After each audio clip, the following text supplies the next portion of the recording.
It's just going to be ugly. All right, and here's the last one. I'll just leave it up here for you, and I'll stop talking. Oh, Stephen, you weren't filming, were you? It will be online, right? It'll be online, like, thanks to, like, the Khan Academy or somebody like that? Sure. Ah. Steven.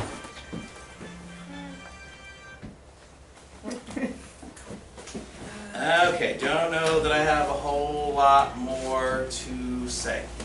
But I'll leave that up there while you're looking at this.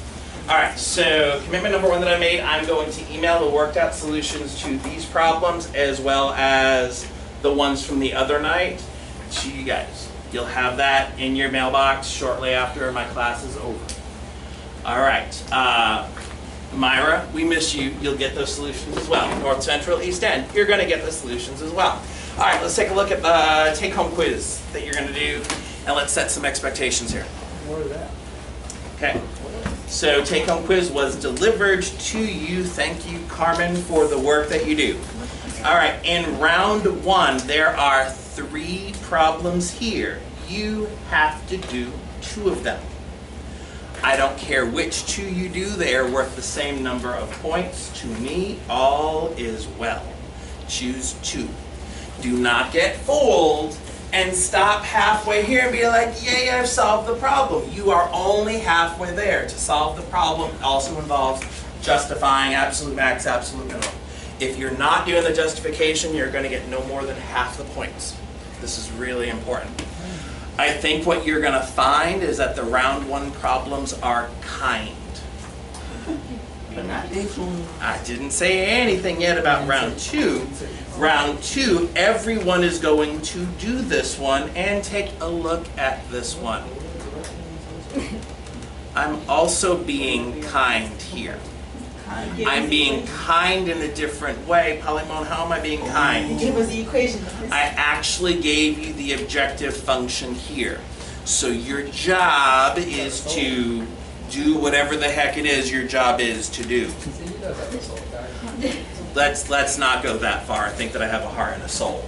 Okay? Maybe I just don't want to grade crappy papers. All right.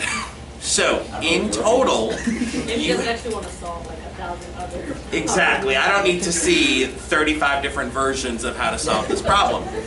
All right. So here's the thing. You have, please write this down on there somewhere, 30 minutes. 30 minutes. It is an open notes quiz. That is the only time probably all year I am going to say open notes. You can use your notes on this, that's fine. Now, of course, if you have no notes, then I'm just saying, for example, because maybe there's some polymon at North Central that I need to address here as well. Okay, so if you're that kid that has no notes, well, that's not my fault. All right, so use your notes. You've got good examples, that's fine. If you need to study before you take the quiz, that's fine. I really think most of you are going to be ready to take this right now. So like if you tick me off, I might just say, the heck with the lesson, you're going to take it right now. You just enjoy your Kit Kat. All right, so now here's the thing. You can have more than 30 minutes if you like. But you have to write down on there how much more time you gave yourself. Does this make sense? That's fair. 30 minutes is the expectation. I wrote this with the expectation that this is a 30-minute quiz. But if you want more time, if you need more time, give it to yourself. Just let me know how much more time you gave yourself. So it's like a diagnostic? Yeah. It's a quiz. All right. Everybody good? These questions in theory take 10 minutes per. Yes, that's the mathematics there. If it's a 30-minute quiz and there's 3 questions, you're giving yourself 10 minutes per question. PC student. Wow. I She did that. And you may not have seen it, but she actually had to use her calculator for that as well. All right, so here we go. This is our last half day on optimization, and then we're actually going to start a new topic in the last 20 minutes or so. It just is the way that it is. I've got one other theorem that I want to share with you. One other way to show relative extrema, not absolute extrema, relative extrema.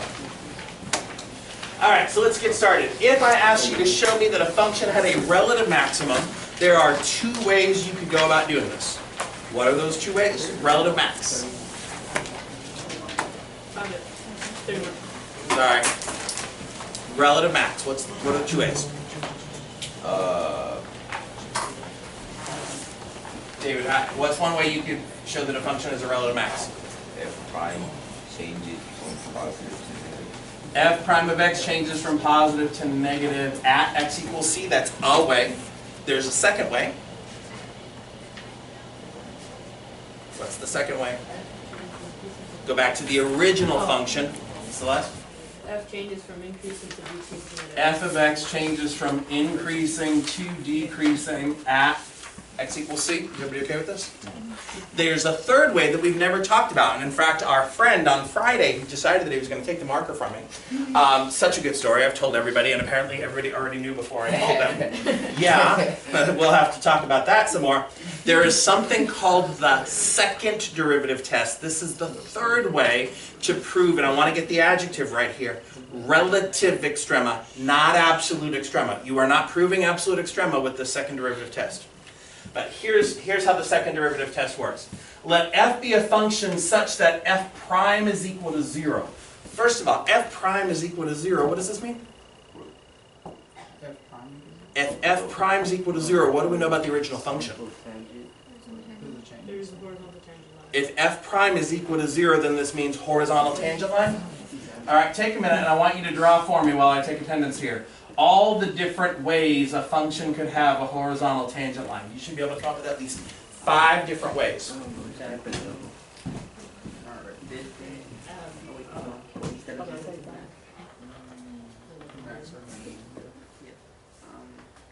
Right, sketch them out. Oh.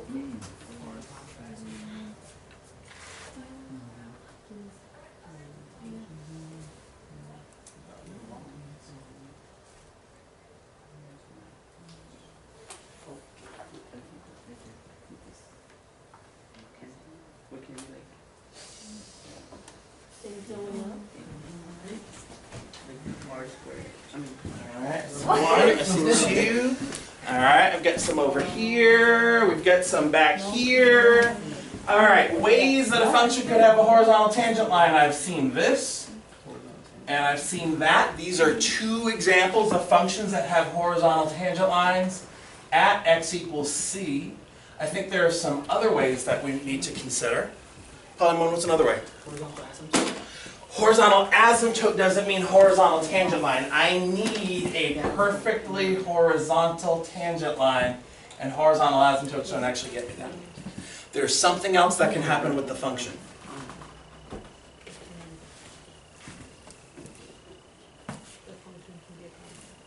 The function could be constant, right? Perfectly horizontal is another way, and you might be like, that's stupid. No, it's not stupid. It works. Right? At x equals c, the derivative is equal to 0. There's at least one more way that I was hoping somebody was going to draw, and it's been a while since we've used this word, and so maybe nobody was thinking about this. Saddle points. You want to consider the saddle point option. Your saddle point options are going to look like that. Is everybody okay with horizontal tangent line? In my reckoning, these are pretty much the only ways that we can be talking about horizontal tangent lines. So if what I tell you is the first derivative is equal to 0, what I'm really saying is, hey buddy, you've got a horizontal tangent line, which means you know you're in one of these 5 situations. Here's what the second derivative test says. It says if, in addition to knowing you have a horizontal tangent line, if your second derivative is positive, think about this, a horizontal tangent line, and second derivative is positive. Second derivative positive means concave up. If you have both of those things, what do you have? You have a horizontal tangent line and you're concave up. Oh, relative. What you have is a relative minimum. Okay? So that's another way to show that you have a relative minimum. You have first established that you have a horizontal tangent line. Second, you establish the concavity there. Now I'm doing this, I don't see the graph in front of me. I'm not doing a number line test. I'm saying horizontal tangent line, check your concavity. If your second derivative is negative, then I think you guys know how this one's going to work. Second derivative negative means concave down. Horizontal tangent line and concave down. What has to be true? Relative maximum. Now, for the astute student who's thinking about all the different options here, what if I have a horizontal tangent line and my second derivative is equal to 0? The test fails. Meaning, it doesn't mean you have a relative min, it doesn't mean you have a relative max, it just means I cannot use this test, go use another method. Other method like number line test, other method like check the original function to see if we're going from increasing to decreasing.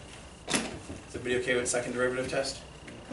Have a conversation with somebody near you, test them, make sure they actually understand this.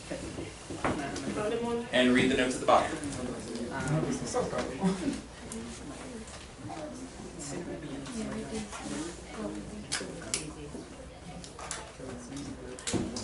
Okay, Stephen, we're going to go with some advanced moves here today. Once we finish this next model problem, I want you to shut off the camera, and then you're going to open it back up. Because we're doing like 2 different lessons today.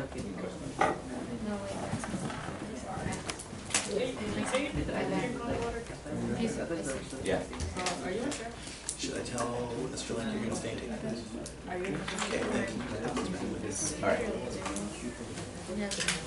And do not take the quiz. When you're done with the quiz, I give it to him. All right. All right, friends, here we go. Here we go, second derivative test. And we got one more model problem. All right. We got a rectangular page is to contain 24 square inches of print. The margins at the top and the bottom of the page are to be 1.5 inches, while the margins on the left and right of the page are to be 1 inch. What should be the dimensions of the page so that the least amount of paper is used? I hope this is obvious that this is an optimization question.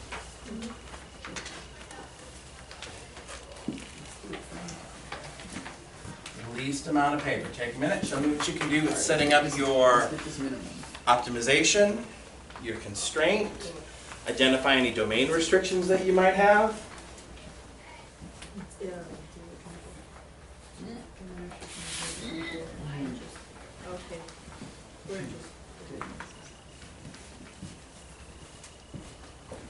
Oh, snap.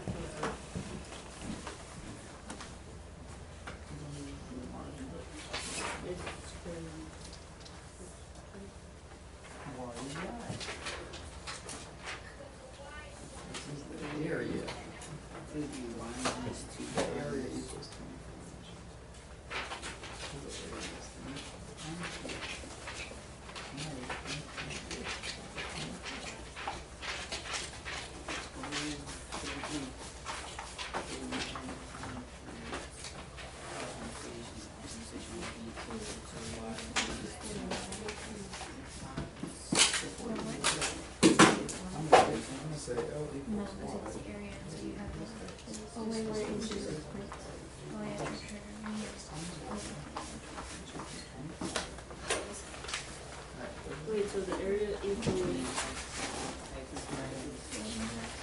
2 plus y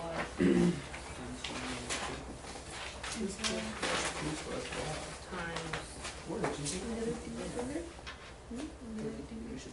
3 plus x.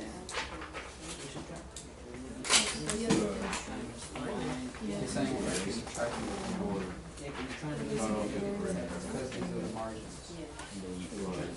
Oh. It's like when you fold it. So y minus 2. Y minus 2 times x.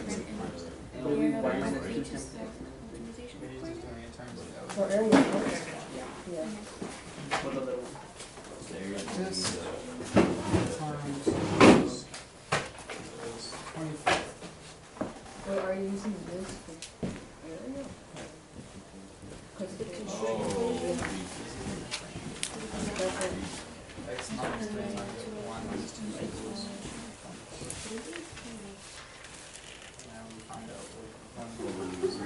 this over.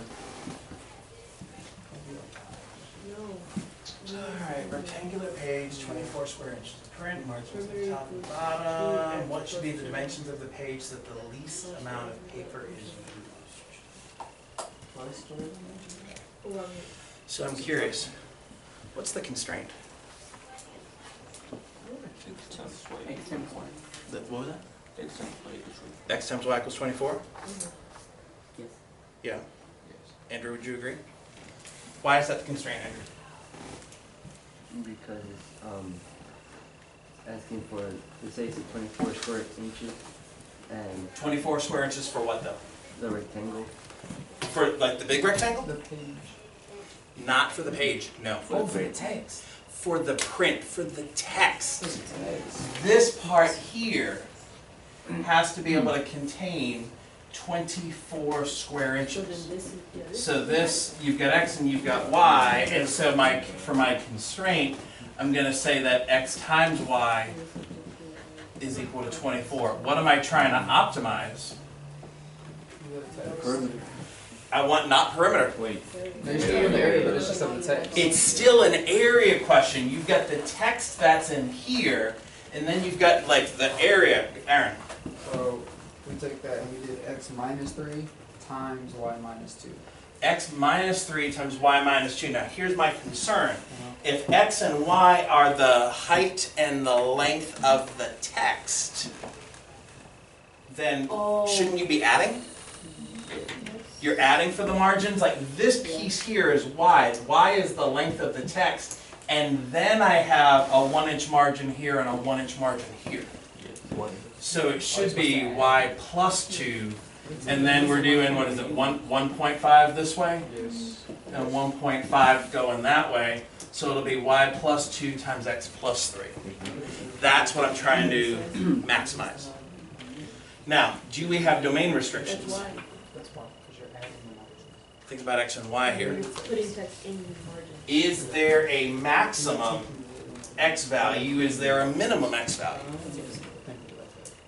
If there's a minimum X value, what's the smallest X value here? Not 0. It's approaching 0.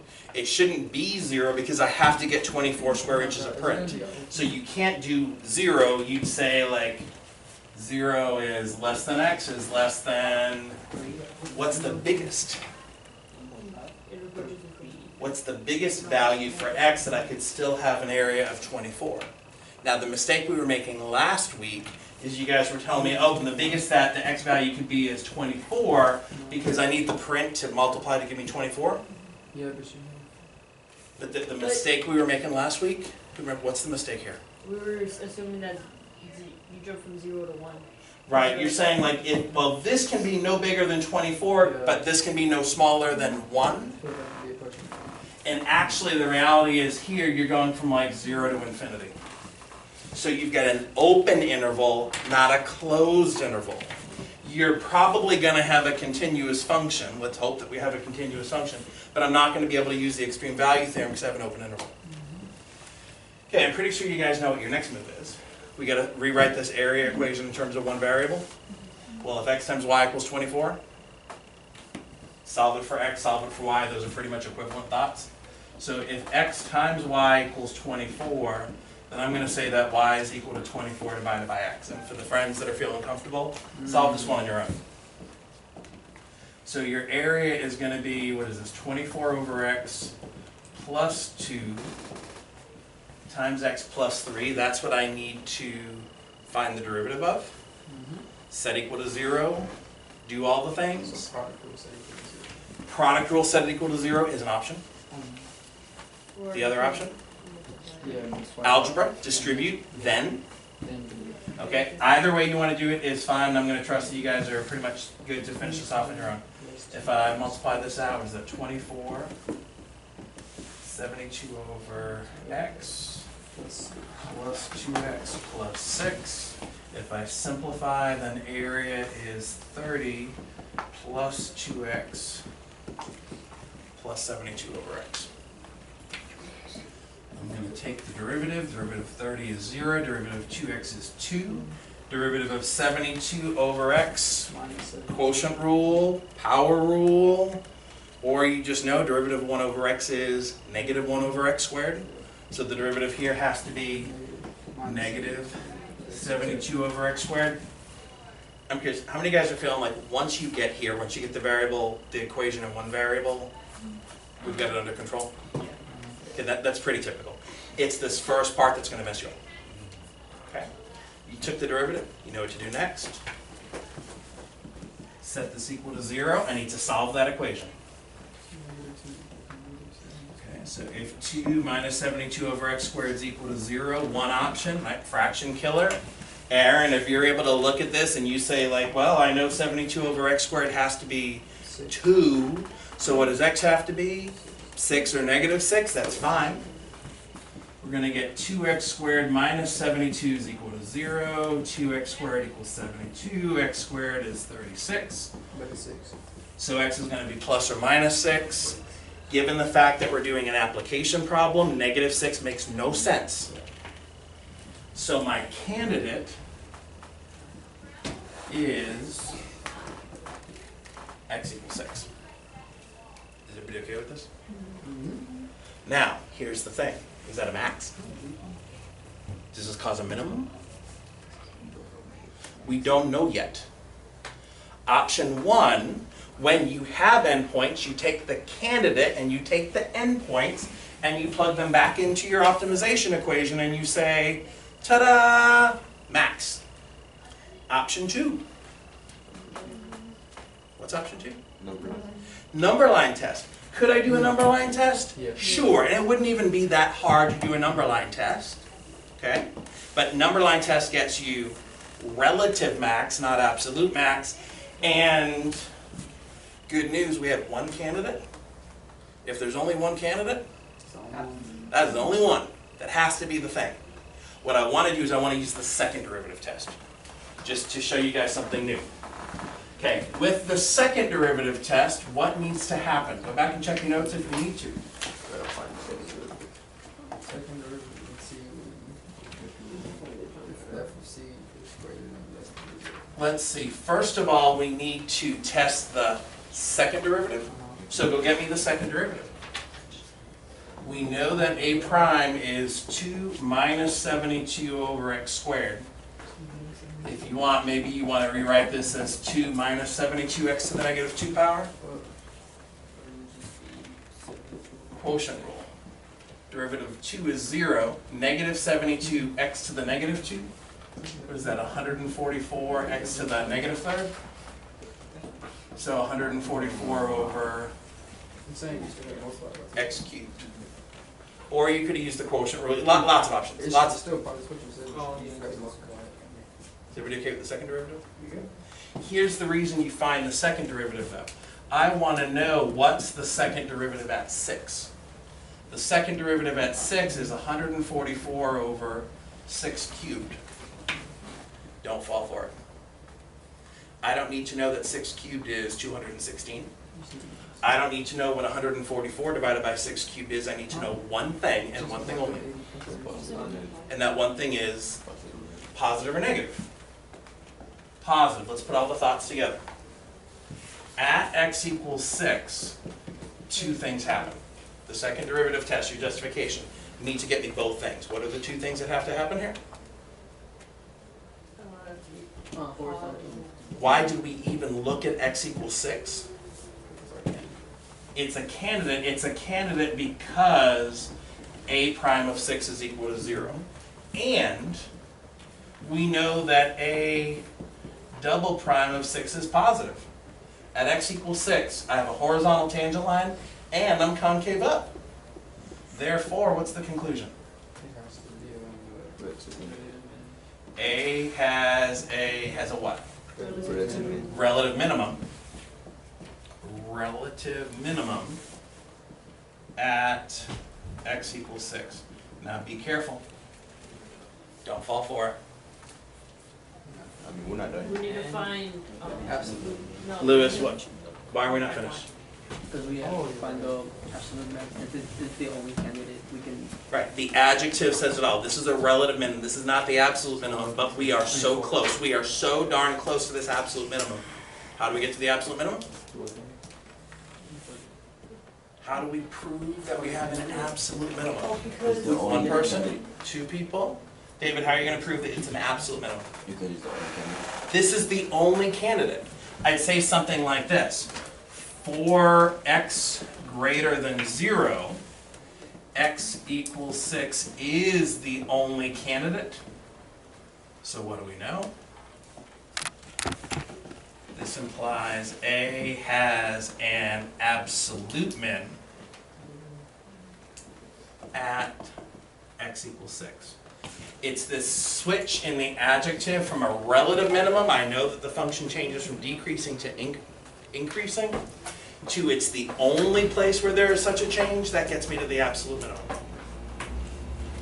So we can use option 2 now to determine whether it's absolute. Right, the second derivative test is going to help you to get, like this stuff is going to get you here. It won't get you to the absolute minimum part. You're going to use this idea of like, I have only one to get to an absolute minimum. The second derivative test is nice. It is not essential for you guys to do well. Because if what you could have done all the way back here when you were like, oh, I've arrived at a candidate, I've got x equals 6, number line testing to be done too. All the friends okay? And then you would plug in 6 back to the original. Oh yeah, then we'd go back. What should be the dimensions of the page so that the least amount of paper is used? 4. Okay, careful. Those are not the dimensions. What? Dimensions of the page. Oh, Oh, right. oh. You gotta plug in. Right, you guys have figured out that this is 6, and you guys just told me that this is 4. Dimensions of the page, 9. what is that, 9 that way? 9 and 6. 9 and 6. The page would have a length of 6 inches and a height of 9 inches. Everybody okay? All right, and with that, that is the end of optimization. What we're going to do is we're going to close out this lesson